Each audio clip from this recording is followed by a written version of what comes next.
Bom dia, boa tarde, boa noite e quiçá boa madrugada, começando mais um Psi Explica, segunda temporada falando sobre imagens, a imagem do seu corpo, a imagem do meu corpo, como ela se forma e como podemos lidar com isso.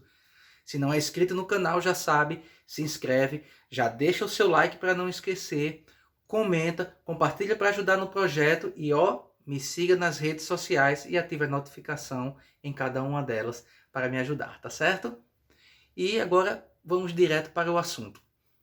Hoje vamos começar falando sobre a imagem inconsciente.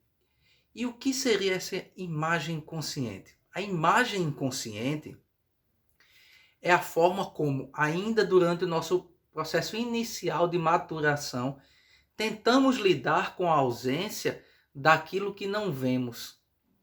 Como assim aquilo que não vemos? Nós vivemos num mundo onde nossa visão é em primeira pessoa. Logo, nós não temos o poder de nos auto-enxergarmos. E durante esse princípio, durante essa formação, há uma necessidade de suprir essa falta. É uma falta, ela está lá, ela está inerente. A criança não sabe como ela é, o que ela é, quais formas ela tem, o que de fato pertence a ela, o que não pertence a ela e, sobretudo, como se forma ela, quais são as estruturas que compõem aquele corpo que ela não consegue ver em sua completude. Então, essa imagem ela é gerada, é uma imagem, como eu falei, inconsciente, ela não é acessível na consciência da criança nem do adulto. Porém, ela está lá como uma forma, como eu falei, de tamponar, de suprir essa falta do sujeito. Só que, quando chega na parte onde o Lacan vai falar do estádio do espelho, que é quando a criança se reconhece no espelho, ela reconhece aquela imagem lá do espelho como sendo uma imagem dela, essa antiga imagem, ela se desfaz dentro do sujeito. O sujeito não tem mais essa noção. Por quê? Porque agora ele tem uma identificação consciente dessa imagem. Agora ele sabe o que ele está vendo.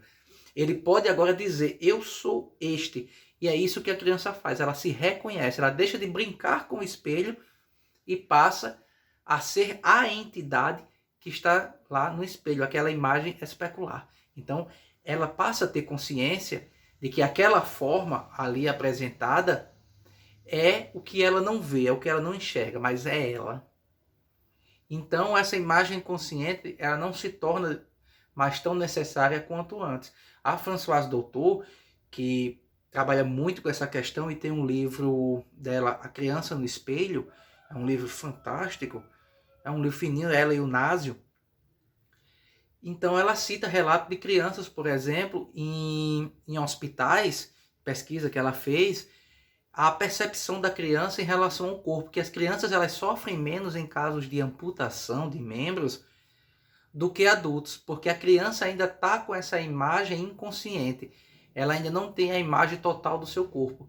Já o adulto, enquanto adulto, nós sabemos quais partes compõem o nosso corpo. Então, quando perdemos uma, a dor é muito maior do que na criança, porque a criança ainda está formulando esse corpo, ainda está compreendendo este corpo. Logo, essa imagem, ela se desfaz no sentido de que ela não é mais aquele ponto necessário do sujeito para tamponar algo que lhe falta, porque o espelho agora está presente. Agora ela pode se identificar com algo além do inconsciente. Agora ela tem algo factível para ela compreender que ela existe naquele corpo, que ela é aquele corpo. Mas essa imagem inconsciente, ela não é perdida. Ela continua nesse sujeito, porém, agora, já que ela nunca se tornou real, devido a não ser acessível na consciência, essa imagem agora ela vai estar no âmbito de manifestações que transitam entre o irreal e o real. Quais são essas manifestações? Por exemplo,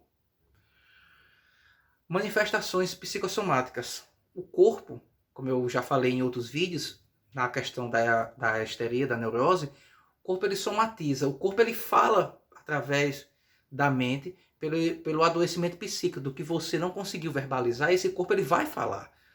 Então, se você tem um problema com a sua imagem, ela vai ser dita através de um processo psicossomático, ou seja, em algum ponto do seu corpo vai se manifestar um sintoma físico, patológico, ou seja, doentio, e esse sintoma, ele vai, em alguns casos, veja bem, não em todos, em alguns casos, esse sintoma ele pode remeter a essa imagem primária do sujeito, como a má formação dela, que eu falarei em próximos vídeos. Nós temos, por exemplo, pessoas que têm problema com a autoimagem, os anorexos, os bulímicos, que tem as pessoas que têm vigorexia também. Há esse problema dessa imagem do corpo, você está de frente com o espelho e você não reconhecer aquela imagem do espelho, você não aceitar que aquela imagem é você, se achar mais gordo, se achar mais magro, no caso da pessoa que tem vigorexia. Então, psicossomaticamente, o corpo ele vai falar também do problema dessa imagem que não foi bem solucionada no sujeito. Mas isso vai ficar para próximos vídeos, onde eu falarei. E temos também o caso dos psicóticos. Os psicóticos, como eu falei, em sua grande maioria conhecidos como esquizofrênicos, mas, claro, não se resume só a eles. Eles também manifestam essa imagem inconsciente no corpo, inconsciente do corpo, através dos seus delírios e das suas alucinações. Ou seja, delírios e alucinações, eles moldam uma nova realidade para esse sujeito, como eu falei nos vídeos anteriores. E essa nova realidade pode estar inserida em um corpo, e é um corpo inconsciente desse sujeito que agora ele se manifesta no sujeito. E ele se manifesta nesse sujeito, olha só, ele se manifesta na forma de delírios e alucinações, ou seja, uma realidade moldada perante a doença desse sujeito, perante a necessidade desse sujeito de achar uma cura ao seu sofrimento. E aí tem sujeitos que podem ver o seu corpo disforme, que podem ter a sensação de que há mais de um membro, ou a sensação de que um membro que ele tem não é um membro dele, é um membro alienígena. Existe essa síndrome do membro alienígena. Então, esse sujeito, ele vai estar com essa imagem inconsciente jogada nele, no que seria, onde deveria estar o consciente dele. E aí, a imagem que era anteriormente irreal passa a ser uma imagem real, porque para o sujeito agora, aquilo é real. Aquele sofrimento de fato existe. Aquele corpo disforme, desintegrado, incompleto ou exageradamente completo, agora se torna real. Outra forma que a imagem inconsciente pode se manifestar no sujeito é através dos sonhos, a imagem onírica. Ou seja, durante o sonho, essa imagem consciente que nós formulamos no começo da nossa maturação psíquica, ela vai eclodir na forma do sonho, na forma do pesadelo. E aí pode vir momentos de angústia dentro desse sonho, momentos até de alegria. Depende de como essa formação foi estruturada no sujeito. Então, o sonho, quase sempre, o nosso corpo ele é disforme. Ele é uma manifestação daquilo que nós tínhamos. Então, nós não temos esse acesso. E muitas vezes no sonho nós podemos nos ver de diferentes formas. Eu já ouvi relatos de pessoas que durante o sonho, quando elas se olham, durante o sonho, elas não se reconhecem. Então, veja só, é uma imagem que está, embora inconsciente, tentando se manifestar na consciência desse sujeito.